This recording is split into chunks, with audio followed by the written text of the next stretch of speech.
everyone, and I'm cookery editor of Women's Weekly magazine, and I'm going to show you how to make chocolate macaroons.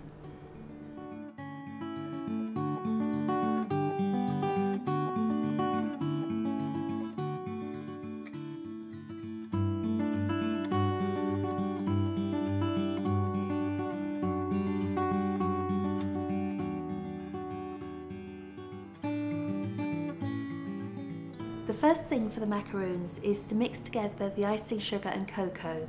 So I've got 175 grams of icing sugar, which I'm going to tip into a sieve, and 2 tablespoons of cocoa.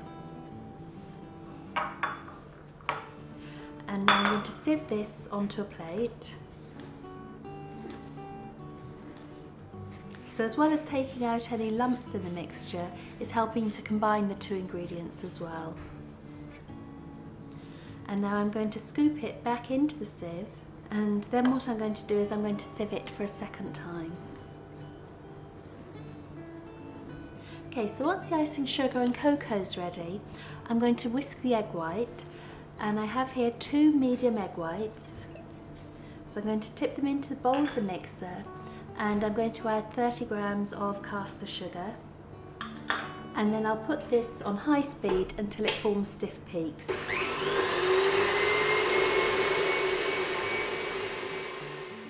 So the egg whites are ready when the mixture is really thick, and you can actually turn the bowl upside down and it won't fall out. So now I'm going to sieve the icing sugar and cocoa over the bowl.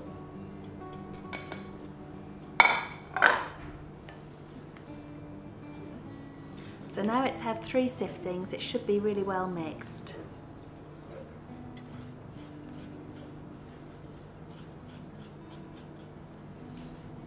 And then I'm going to add 90 grams of ground almonds.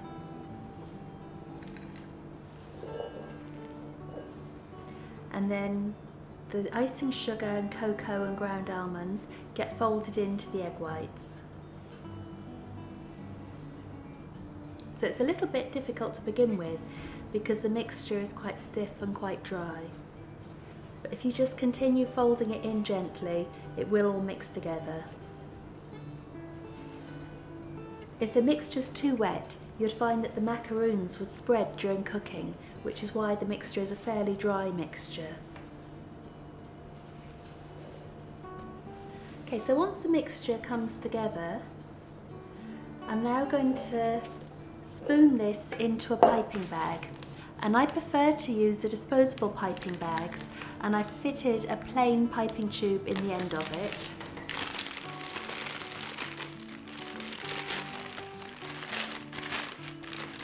I'm going to open it out around my hand and then spoon the mixture into it.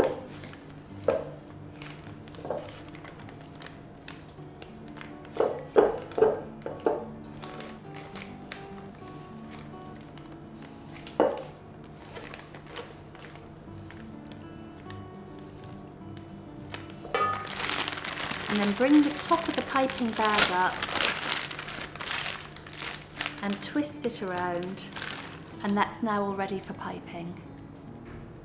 So for piping the macaroons, I've got a baking sheet that I've lined with baking parchment, and I'm going to squeeze the mixture and then stop squeezing and pull the piping bag away. And quite often you end up with a point on the macaroons when you pull the piping bag away. So what I do is I dampen my finger and press that down flat. If you let them rest for about 30 minutes before you cook them, they seem to have a better shape. So just leave them in a warm place until they look matte on the surface and they've skimmed slightly. So once these have been left for at least 30 minutes, I'm going to bake them. And they go in the oven at 150 degrees centigrade, which is gas 2, for between 12 and 15 minutes. So I'm going to take them out of the oven and then slide the baking parchment onto a rack. I'm going to leave them to cool on the baking parchment.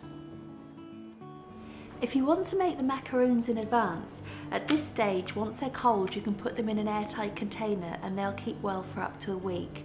But don't fill them if you're going to be storing them because they'll tend to go soft. Just fill them on the day that you're serving them. And I'm going to stick these together with some hazelnut and chocolate spread.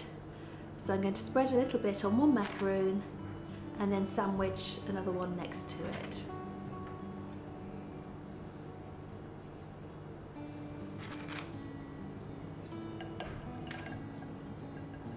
These are also nice done with some chocolate buttercream, sandwiching them together, or chocolate ganache. So those are my finished chocolate and hazelnut macaroons.